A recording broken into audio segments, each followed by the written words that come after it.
Welcome to the Windows Club. If you wish to troubleshoot the definition update issues for Microsoft Defender in Windows 10, then try the following solution. First, check for manual updates in Windows Defender.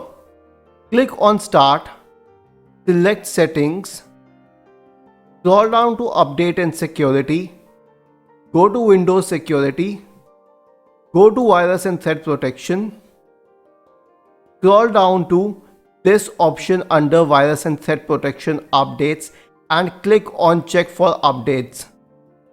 Next, you can run the Windows Update Troubleshooter.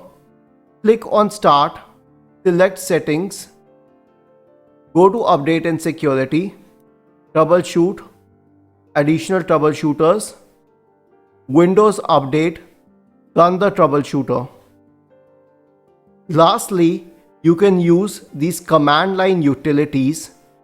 Go to this article on the Windows Club. We have shared the link in the description section. Then type command prompt in the Windows search bar and select Run as Administrator. Copy this from here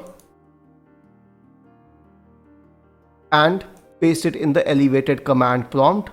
Let it run. Once it says done, then the issue would have been resolved. If this still doesn't help, please go to the original article on the Windows Club, scroll down to the comment section and write your query. We will surely answer to it. Do not forget to subscribe to the channel. Thank you for watching this video and have a nice day.